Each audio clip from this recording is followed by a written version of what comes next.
हम अपने इस खास कार्यक्रम जिला चौपाल कोरबा के कल, आज और कल पर हम चर्चा कर रहे हैं और इसके आखिरी सेशन की तरफ आगे बढ़ रहे हैं। और अगला सेशन ऊर्जा धानी से बहुत ज़्यादा प्रभावित है, जुड़ा हुआ है, चूंकि जिस वजह से कोरबा को ऊर्जा धानी का स्टेटस मिला है, उन वजहों के तहत जो मुख्य रूप से संस्थाएं यहाँ पर काम कर रही हैं, उनके प्रतिनिधियों को मैं पूरे सम्मान के साथ मंच पर आमंत्रित करना चाहूँगा। मैं मंच पर आमंत्रित कर रहा हूँ श्री एस मधु जी को, वो मंच पर आए। जनरल मैनेजर हैं एनटीपीसी के। बहुत जोरदार ताली के साथ इनका स्वागत कीजिए। देश की नवरत्न कंपनियों में से एक है एनटीपीसी प्रतिनिधि, आज हमारे बीच में मौजूद हैं। इनसे जानने समझने की कोशिश करेंगे कि ऊर्जा धानी के इस स्टेटस को बनाए रखने के लिए क्या कुछ ये कर रहे हैं और आगे क्या प्लानिंग्स हैं। मैं साथ ही आमंत्रित करना चाहूँगा आशीष श्रीवास्तव जी को, जो कि एडिशनल सीईओ हैं डीएसपीएम पावर प्लांट के। बहुत बहुत स्वागत है आशीष जी आपका भी, जोरदार तालियों से स्वागत करें इनका भी। साथ ही मैं मंच पर आमंत्रित करूंगा सुखदीप खां साहब को, जो कि एचआर हेड हैं बाल्को के। जोरदार तालियां इनके लिए भी। तो ये बहुत महत्वपूर्ण सेशन इस लिहाज से रहने वाला है, जैसे मैंने कहा कि ऊर्जा धानी है कोरबा, और जब भी कोरबा का जिक्र आता है तो यहाँ की बिजली, यहाँ के कोयले, यहाँ के उत्पादन और यहाँ की ऊर्जा की बात जरूर होती है। और जिसकी जिम्मेदारी इन सब के ऊपर है। एल्यूमिनियम यहाँ से बाल्को के रूप में पूरे देश और दुनिया में एक अलग पहचान बना रहा है। लिहाजा इस सेशन की शुरुआत करते हैं। आप सभी का एक बार फिर से मंच पर हार्दिक स्वागत है। सबसे पहले मैं एनटीपीसी से ही शुरुआत करना चाहूँगा। मधु सर, मैं चूंकि ऊर्जा धानी, मैंने ये कहा भी कि ऊर्जा धानी कोरबा है, इस ऊर्जा धानी का स्टेटस बना रहे, उसमें कितनी महत्वपूर्ण भूमिका आप निभा रहे हैं? क्या कुछ आपने किया, कैसे शुरुआत हुई, अगर आप बता सकें। एनटीपीसी आप सब जान रहे होंगे, इंडिया का नंबर 1 बिजली उत्पादन कंपनी है। इंडिया का 1/4 बिजली एनटीपीसी बना रहा है। उसमें कोरबा का प्लांट है, ये एक वन ऑफ द ओल्डेस्ट, मतलब 40 साल से कोरबा का प्लांट बिजली बना रहा है।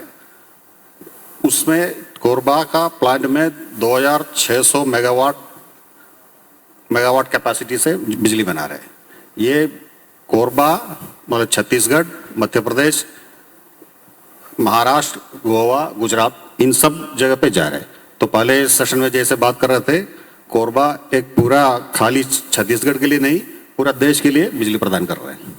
तो एक बार जोरदार तालियां होनी चाहिए कि कोरबा से जो बिजली उत्पादित हो रही है, ये सिर्फ प्रदेश में नहीं बल्कि पूरे देश को रोशन कर रही है। मैं इसके आगे एक्सपेंशंस को लेकर भी और आगे जो आप लोगों की प्लानिंग है उस पर भी बातचीत करूँगा। आशीष जी, आपसे भी जानना चाहेंगे, सीएसीबी जो कि पावर जनरेशन के क्षेत्र में आप लोग भी काम कर रहे हैं, किस तरह से कोरबा की भूमिका आप देखते हैं? कोरबा आप कहाँ पाते हैं प्रदेश में? धन्यवाद व्यास जी। शुरू से शुरू करूं या एकदम शुरू से शुरू करिए। हम लोग ने जब ज्वाइन किया था 1984, मैं अपनी ज्वाइनिंग बता रहा हूँ, उससे सामने रखिएगा माइक जी। उससे भी 20 साल पहले 1964 में 50 मेगावाट और 120 मेगावाट जो यूनिट्स थी, जो आज डिमॉलिश हो गई हैं, उसके बाद भी उस समय की स्थिति आपको बताना चाहूँगा। हम लोग साइकिल से आते थे, एक ही सड़क थी। तब से हम लोगों ने यहाँ शुरू किया। उस समय हमारे पास सन 2000 के आसपास सिर्फ 1240 मेगावाट की कैपेसिटी थी, जो आज 2022 के आसपास हम 2840 मेगावाट बिजली जनरेट कर रहे हैं, जो अपने आप में एक जो मतलब पहले के जो भी सीएम साहब वगैरह थे, उनका एक सपना था कि हम इसको पावर हब बनाएंगे। हमने बनाया उसको, और शायद आपको ये इसका अंदाज भी होगा कि हम जो बाहर से बिजली खरीदनी पड़ रही थी, वो आज हम नहीं खरीद रहे हैं। और यहाँ ये बताना भी चाहूँगा कि हमारे माननीय मुख्यमंत्री जी की योजना और सपने के हिसाब से एक 660 मेगावाट का भी अभी हम एक्सपांशन करने जा रहे हैं, शुरू कर दिया है, जो 2028 और 29 में कंप्लीट हो जाएगा। उसके बाद शायद छत्तीसगढ़ को पावर की ज़रूरत ही ना पड़े। वो हमारे लिए टारगेट है और हम उसको अचीव भी करेंगे। हम अक्सर से जब भी न्यूज़ में अपनी एंकरिंग करते हैं या कार्यक्रम करते हैं, तो ये हमेशा से बोलते रहे हैं कि छत्तीसगढ़ जो है वो बिजली में सरप्लस है, तो मैं इसको लेकर के आपसे समझना चाहूँगा कि जो सरप्लस की बात होती है ये किस तरह से है, और आपने बताया कि एक्सपेंशन अगर हो रहा है तो इससे आगे आने वाले समय में क्या कुछ फ़ायदा होगा, मैं इस पर बात करूँगा। सुखदीप साहब, मैं आपसे जानना चाहूँगा, बाल्को बहुत महत्वपूर्ण भूमिका निभा रहा है सिर्फ प्रदेश की नहीं बल्कि देश में एल्यूमिनियम के सेक्टर में भी। खासतौर पर चूंकि आज हम कोरबा के संदर्भ में जिक्र कर रहे हैं, कोरबा में बाल्को अपने आप को किस तरह से दिखता है और कोरबा को किस तरह से देखते हैं? हाँ, सभी को नमस्कार। बाल्को अगर हम देखें, इनकॉर्पोरेट हुआ था 1965 में।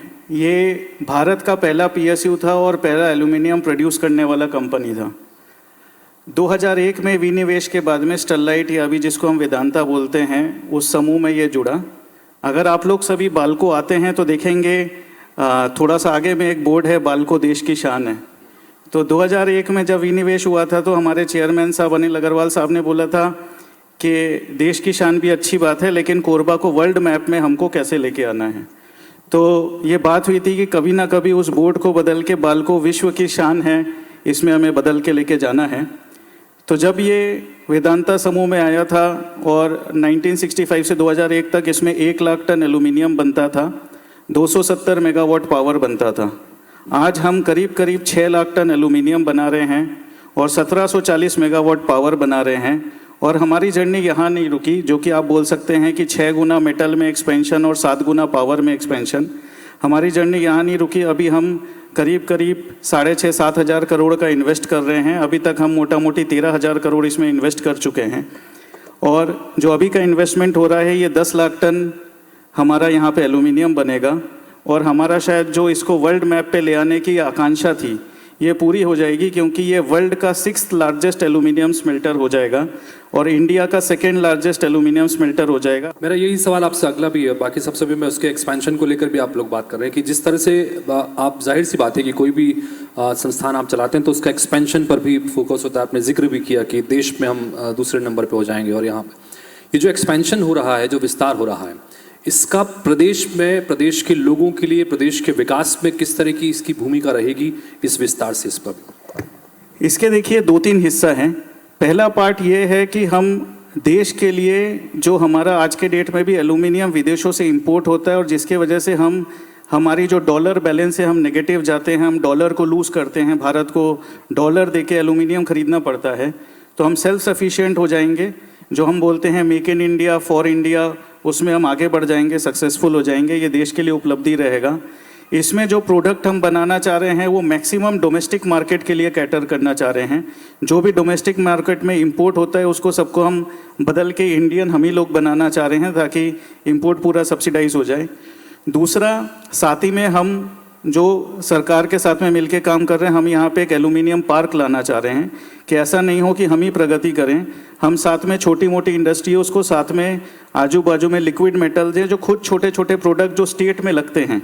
इससे ना केवल रोजगार कोरबा डिस्ट्रिक्ट में बढ़ेगा, बल्कि बहुत सारे एंटरप्रेन्योर और खुद के इंडस्ट्रियलिस्ट कोरबा में आएंगे इस एल्यूमिनियम पार्क के माध्यम से। और दूसरा एक ये यूनिक एक तरीका रहेगा ताकि स्टेट की खपत भी हम यहीं पे बना के ख़त्म कर दें।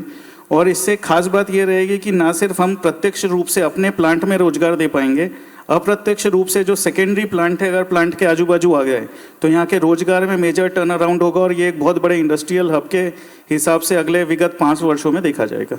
मधु जी, आपने एनटीपीसी के बारे में जिक्र किया और देश की प्रमुख नवरत्न कंपनियों में से एक है, और एक्सपेंशन के संदर्भ में भी बात करें, छत्तीसगढ़ में भी और खासतौर पर कोरबा में भी आगे की क्या प्लानिंग्स हैं इसको लेकर? एक्सपेंशन के बारे में छत्तीसगढ़ राज्य में एक अभी रिसेंटली एक नया बिजली का प्लांट बनाया लारा में। उसके अलावा अभी कोरबा में एक्सपेंशन के हिसाब से हम नया प्लान नहीं बना रहे हैं, पर प्लान में पोल्यूशन कम करने के लिए इक्विपमेंट लगा रहे हैं। वो बहुत ही बड़ा इन्वेस्टमेंट है उसमें भी, वो भी करते जा रहे हैं। कोरबा में वो सब चालू है अभी, वो प्रोग्रेस में अभी। अच्छा, जब भी ऊर्जा की जिक्र आती है, चूंकि कोयला यहाँ बहुत प्रचुरता में है, कोयले आधारित ऊर्जा के अलावा दूसरे जो ऊर्जा के स्रोत हैं उसकी तरफ भी बढ़ने को लेकर अब लगातार फोकस किया जा रहा है, चाहे वो रिन्यूएबल एनर्जी हो या बाकी तमाम चीज़ों को लेकर। क्या इसके संदर्भ में भी एनटीपीसी कुछ विचार कर रहा है? जी जरूर है। इस रिन्यूएबल एनर्जी के बारे में एनटीपीसी का काफ़ी एक्टिविटी है। एक नया कंपनी बनाया NTPC renewable energy limited, solar में काफ़ी बनाया है। हाइड्रो ऑलरेडी प्लांट है और दूसरा माइक्रो हाइड्रल वगैरह तैयार कर रहा है। एक नया इनिशिएटिव है ग्रीन हाइड्रोजन, वो एक पूरा ministry of India government ministry से तैयार हो रहा है। ग्रीन हाइड्रोजन के नाम से बिजली से हाइड्रोजन बना के वो हाइड्रोजन से एनर्जी यूज़ के लिए यूज़ करेगा। वो एक उसका अभी शुरुआत है, कुछ जगह पे शुरू हो गया। आने वाले टाइम में हम ये उम्मीद कर रहे हैं कि hydrogen will be the source, main source रहेगा उसका। ये सब यहीं छत्तीसगढ़ के में ही होगा कि फिर पूरे देश में अलग अलग जगहों पर? ये अलग अलग जगह पे होगा, उसमें उसी का पार्ट में छत्तीसगढ़ में भी होगा। छत्तीसगढ़ में भी होगा जी। आशीष जी, आपने जिक्र किया था, बहुत शुरू से आपने बात बताना शुरू किया, शुरू से लेकर आज तक और आगे के बाद अब आगे भी जाना है, तो इन तमाम चीज़ों को किस तरह से देख रहे हैं? उसमें आगे क्या कुछ खास तौर पर प्लानिंग है, एक्सपेंशन को लेकर या बाकी चीज़ों को लेकर? आपने ये कहा कि जो अभी की योजना है जिसके जरिए हम आत्मनिर्भर भी बनेंगे बल्कि बाकी लोगों को भी बिजली देने की स्थिति में होंगे, किस तरह की प्लानिंग से सर? क्या था, जैसे हमारी जनरेशन कास्ट करीब अभी 3 रुपये कुछ पड़ रही, जो हम कर जनरेट कर पा रहे हैं। और जब बिजली की डिमांड बढ़ जाती है तो हमको अपने स्टेट के लिए, ओनली फॉर छत्तीसगढ़, हमको 12 रुपये कुछ की बिजली खरीदनी पड़ जाती, जो कि हमारे लिए बहुत बड़ा एक्सपेंडिचर है, जिसको हम मीट आउट करने के लिए हमको बहुत सी कुर्बानियाँ देनी पड़ती हैं। तो उस वजह से हमने जो एक्सपांशन कर रहे हैं अपनी 660 मेगावाट का STPS में लगा रहे हैं, उसके बाद हम ये मान रहे हैं कि हमको बिजली नहीं खरीदनी पड़ेगी, क्योंकि हमारे छत्तीसगढ़ की डिमांड 3200-3400 इतना जाता है और 28-40 हम जनरेट कर रहे हैं अभी। हमारे पास हाइडल भी है 120 मेगावाट वाला बांगो का, और हम सोलर एनर्जी और इस तरफ भी जा रहे हैं, कोशिश कर रहे हैं। थोड़े से फंड्स के क्राइसिस हैं, बट हम मीट आउट कर लेंगे। और हमको ये विश्वास है कि हम छत्तीसगढ़ को अपना पावर हब बना लेंगे। जैसा हम अभी जो योजनाएं चालू हुई हैं, माननीय मुख्यमंत्री जी द्वारा जो अभी शिलान्यास भी किया गया है STPS वाला, तो हम पूरी तरह मानते हैं कि हम आत्मनिर्भर होंगे। एक बहुत कॉमन टर्म हम यूज करते हैं जो अक्सर सुनते भी हैं, वो बिजली सरप्लस को लेकर मैंने कहा था। इसको जरा समझाना चाहेंगे कि ये किस तरह का टर्म है, उसको कैसे समझना चाहिए सरप्लस की स्थिति में? सरप्लस का क्या है, जैसे मान लीजिए जितनी डिमांड हमारी जा रही है मैक्सिमम, वो हम मीट आउट नहीं कर पा रहे हैं, तो कमी है मतलब हमारे पास, नेगेटिव समझिए, और हम उससे ज़्यादा जनरेट कर रहे हैं तो सरप्लस में। किसी भी प्रदेश का विकास जो है वहाँ के उद्योगों पर निर्भर करता है, और आप लोग बहुत बेहतर काम कर भी रहे हैं, जिसका आपने जिक्र भी किया। लेकिन इन सब के बीच में रोज़गार का जनरेशन करना और लोगों का पुनर्वास करना, ये एक बड़ी चुनौतियाँ रहती हैं। अगर कहीं पर प्लांट खोला तो फिर वहाँ पर ज़मीन अधिग्रहण, फिर पुनर्वास हो, लोगों को रोज़गार दो। इन चुनौतियों के संदर्भ में या युवाओं को रोज़गार से जोड़ने के संदर्भ में बाल्को में अगर कुछ बेहतर पहल हुई है अब जिसका आप जिक्र करना चाहें तो? जी, 2-3 चीज़ मैं बोलना चाहूँगा। पहले तो लकीली हमारे पास में लैंड अवेलेबिलिटी सरप्लस था हर जगह, चाहे वो माइंस में हो या चाहे वो प्लांट में हो। तो हमारे जितने एक्सपेंशन है सब उसी एरिया में हो गए। और मोस्टली हमने क्या किया, हमारा जो 100 किलो एम्पियर सरकार से हमने टेक्नोलॉजी ली थी, जो हमने सेकेंड टेक्नोलॉजी लगाई वो 300 किलो एम्पियर लगाई, और अभी जो लगा रहे हैं वो 500 किलो एम्पियर लगा रहे हैं।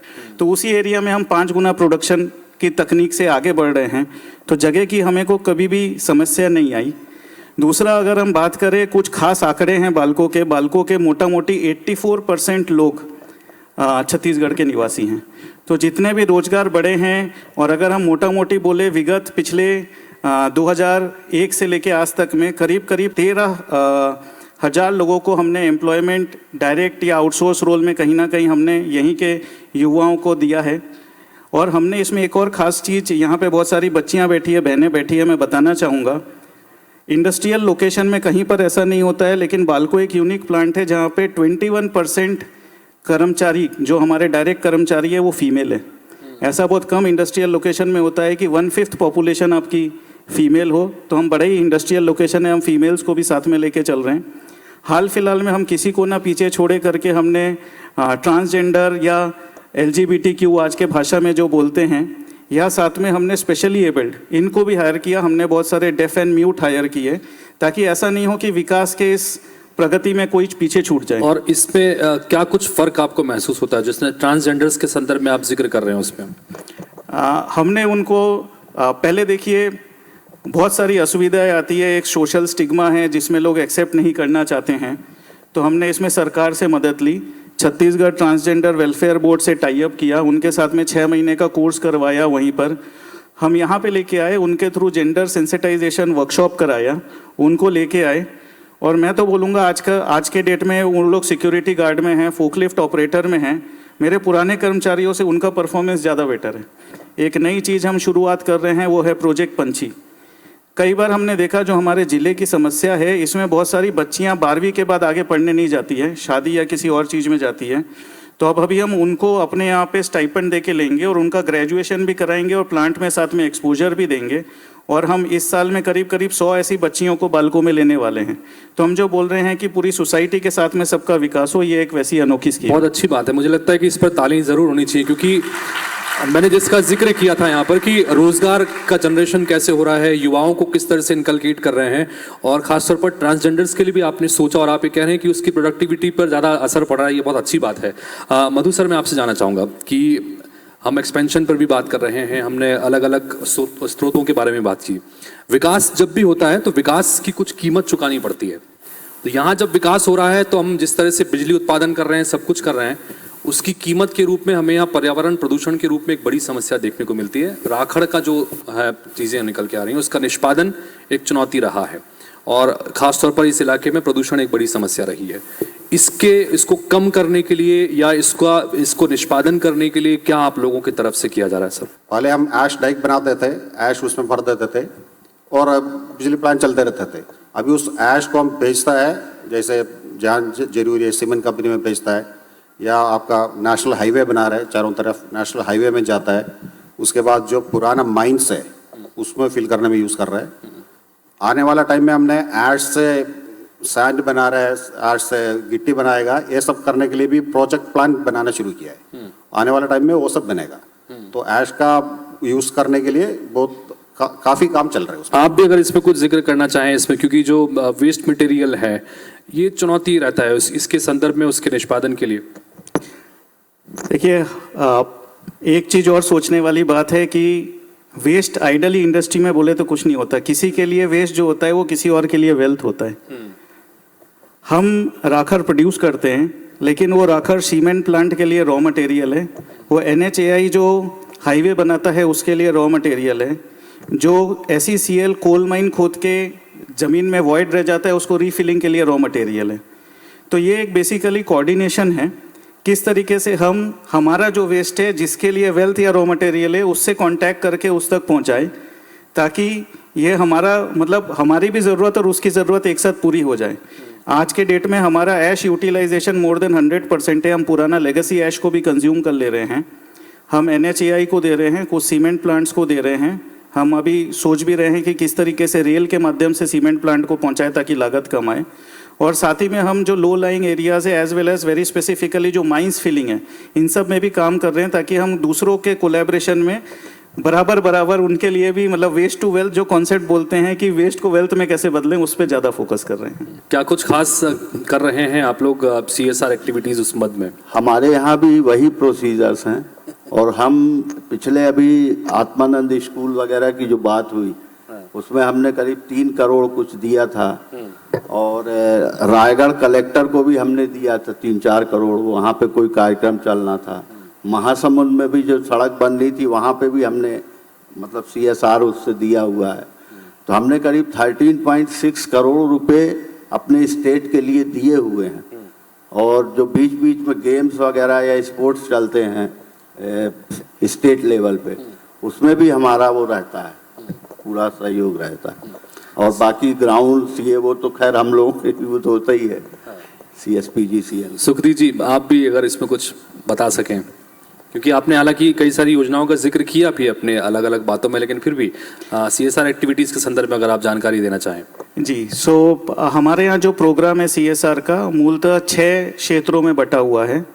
पहला है nursing mother and child care पे, जिसमें हम हमारे कोरबा डिस्ट्रिक्ट के आसपास में 264 आंगनवाड़ी को अपग्रेड किए हैं और उसको हम चलाते हैं। दूसरा है हमारा स्किल अपग्रेडेशन पे यूथ्स के लिए, जो कि स्किल स्कूल है। खुशी की बात है कि अभी तक में टोटल 10,000 लोग हमारे स्किल स्कूल से पास आउट हो चुके हैं और करीब 7,500 लोगों को ना सिर्फ छत्तीसगढ़ ज़िले में बाकी सभी ज़िलों में अलग अलग नौकरियां मिली हैं। तीसरा हमारा स्कीम चलता है प्राइमरी हेल्थ केयर, जिसमें हमने हेल्पेज इंडिया के साथ टाई अप किया हुआ है और करीब करीब आजू बाजू के 80 गाँव में हम फ्री मेडिकल सुविधा दे रहे हैं हेल्पेज इंडिया के थ्रू। फोर्थ हमारा चलता है जो बाल्को मेडिकल सेंटर है, कैंसर ट्रीटमेंट, सेंट्रल इंडिया का सबसे बड़ा कैंसर ट्रीटमेंट का हमारा सेंटर है। और पांचवा हमारा चलता है फीमेल्स को लेके मेंस्ट्रुअल हेल्थ और इन सारे प्रोग्राम्स को लेके अवेयरनेस, ताकि जो बीमारियां होती है वो इस जिले से ख़त्म हो पाए। तो ये मोटा मोटी 6 कार्यक्रम हमारे अलग अलग सब चल रहे हैं। अब चूंकि मैं कार्यक्रम के आखिरी स्टेज में पहुंच रहा हूं, तो मैं आप कुछ मैसेज देना चाहें, क्योंकि जो भी एक्टिविटीज़ आप लोग कर रहे हैं उसके संदर्भ में भी हमने बातचीत की, आपके एक्सपेंशन को लेकर भी हमने बातचीत की, कोरबा के विकास के साथ साथ प्रदेश में भी आप लोग बहुत महत्वपूर्ण भूमिका निभा रहे हैं। फिर लास्ट संदेश आपको कुछ देना चाहें तो। मैं सबसे पहले धन्यवाद देना चाहूँगा हमारी स्टेट गवर्नमेंट का, क्योंकि जिस तरीके से इनने बैलेंस किया है अमॉन्ग कॉमन पब्लिक हो या चाहे किसान हो या चाहे इंडस्ट्रीज़ हो, सबके साथ में आगे बढ़े। सो मैं उनको धन्यवाद देना चाहूँगा और कोरबा की लोकल जनता को भी, क्योंकि सबके साथ ही इंडस्ट्री आगे बढ़ती है। हाँ मधु सर, ये भी आप भी अगर कुछ फाइनल कमेंट यहाँ पर करना चाहें, मैसेज देना चाहें। धन्यवाद आपको इस मंच देने के लिए, लोगों से बात करने के लिए। हमारा कोरबा आप लोगों के बीच में है, प्लान चला रहा है गवर्नमेंट का, लोकल पब्लिक का और मीडिया एंड पब्लिसिटी का, सबका सपोर्ट की वजह से हम प्रयास कर रहे हैं। और इस प्रयास की वजह से कोरबा एनटीपीसी में नंबर 1 प्लांट है पिछले 3 साल से। तो इसके लिए सबके लिए धन्यवाद। जी आशीष जी, फाइनल कमेंट आपसे भी चाहेंगे, क्या उम्मीदें कर रहे हैं या कोई संदेश आप देना चाहें? मुझको ये बताने में बहुत खुशी होती है कि हम 33 स्टेट में टॉप पे हैं जनरेशन में। ये हमारे साथी छत्तीसगढ़ी भाइयों का ही सहयोग है जो हम इस लेवल पे पहुंच पाए। और हमारे साथ 80-90% लोग छत्तीसगढ़ के ही हैं। और यहाँ पे CSPGCL में काम करना मतलब बर्थ सर्टिफिकेट यहीं का चाहिए।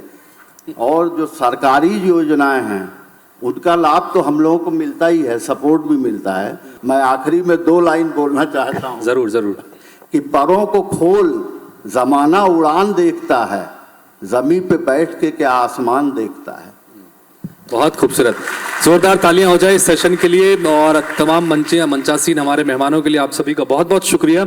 और जिस तरह से आप बेहतरीन काम कर रहे हैं, न सिर्फ कोरबा के विकास के लिए बल्कि प्रदेश के विकास के लिए, और जिस तरह की बातें यहाँ पर हुई कि सिर्फ प्रदेश नहीं पूरे देश में यहाँ की बिजली उत्पादित हो रही है, यहाँ की रोशनी पूरे देश में फैल रही है। इसी तरह से आप बेहतरीन काम करते रहें और देश के साथ साथ दुनिया में भी अपना एक अलग मुकाम हासिल करें। इसी उम्मीद के साथ एक बार फिर से आप सभी का बहुत बहुत शुक्रिया।